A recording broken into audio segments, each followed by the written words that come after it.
नमस्कार, ENI live में आपका स्वागत है। मैं गीता शर्मा पेश करती हूँ खबरें फटाफट। फतेहपुर जिले की यमुना कटरी किनारे बसे गांवों में ग्रामीणों पर संकट के बादल मंडरा रहे हैं। 20 वर्षों से तेजी से यमुना का कटान हुआ है, लिहाजा नदी गांव के बिल्कुल नजदीक पहुंच चुकी है। गांव से तकरीबन 700 परिवार पलायन कर चुके हैं। वहीं केंद्रीय मंत्री और फतेहपुर सांसद साध्वी निरंजन ज्योति ग्रामीणों का हाल जानने पहुंची और जल संसाधन मंत्री उमा भारती से बात करके समस्या के निराकरण का आश्वासन दिया। इस साल भी ज़्यादा अधिक कटान हुई है। मुझे जैसे जानकारी मिली थी कि यहाँ के ज़मीन कटान हो रही है, मैं अब यहाँ से जाने के बाद माननीय उमा भारती जी को, जो गंगा विकास नदी विकास मंत्री हैं, उनसे भी बात करूँगी। फतेहपुर में चचेरे भाई ने लड़की को मौत के घाट उतार दिया। मृतका का कसूर सिर्फ इतना था कि उसने चचेरे भाई द्वारा शादी का प्रस्ताव ठुकरा दिया था। आरोपी ने मृतका की शिनाख्त मिटाने के लिए उसके शव में आग लगा दी। फिलहाल पूरी वारदात का खुलासा करते हुए पुलिस ने आरोपी को गिरफ्तार कर लिया है। सीतापुर के हरगांव इलाके में नदी के किनारे झाड़ियों में फंसी लावारिस लाश को रस्सियों के सहारे खींचते हुए वीडियो ने हड़कंप मचा दिया है। पुलिस कर्मियों की इस अमानवीय हरकत पर एसपी सौमित्र यादव ने दोषी दरोगा और सिपाही को लाइन हाजिर कर दिया।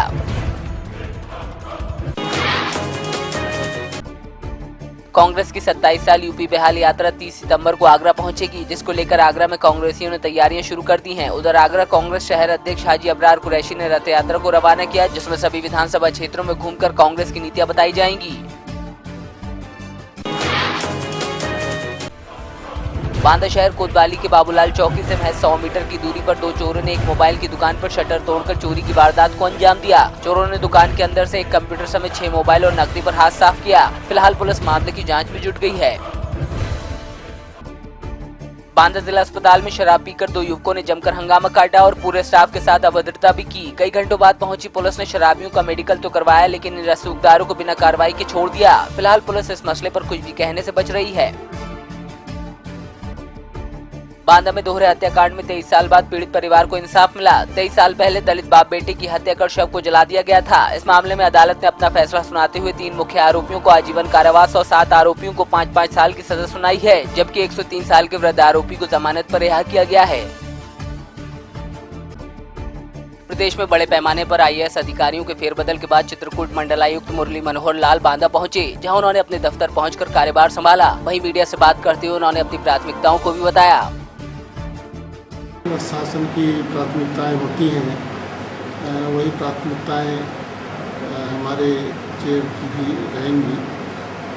राजस्व कार्य, विकास कार्य, कानून व्यवस्था, इन सभी चीज़ों पर ध्यान दिया जाएगा। बलिया रेलवे स्टेशन के बलिया छपरा रेल मार्ग पर सीमेंट से लदी मालगाड़ी हादसाग्रस्त हो गई। मालगाड़ी का एक डिब्बा पटरी से उतरकर पूरी तरह ड्रेल हो गया। हादसे के बाद रेलवे प्रशासन में हड़कंप मच गया। मौके पर पहुंचे अधिकारियों ने राहत कार्य शुरू कराया। गनीमत ये रही कि हादसे की वजह से रेल यातायात प्रभावित नहीं हुआ।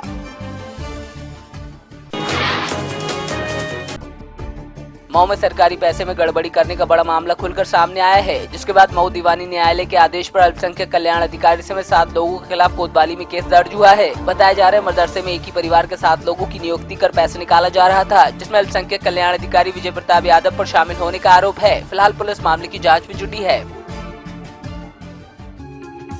मऊ में ज्योतिया का त्योहार धूमधाम से मनाया गया। इस दिन महिलाएं अपने बच्चों की लंबी उम्र की कामना करती हैं। इसी के चलते हिंदू रीति रिवाजों के अनुसार महिलाओं ने नदी के तट पर पहुंचकर घंटों अपने बच्चों की सलामती की दुआ मांगी।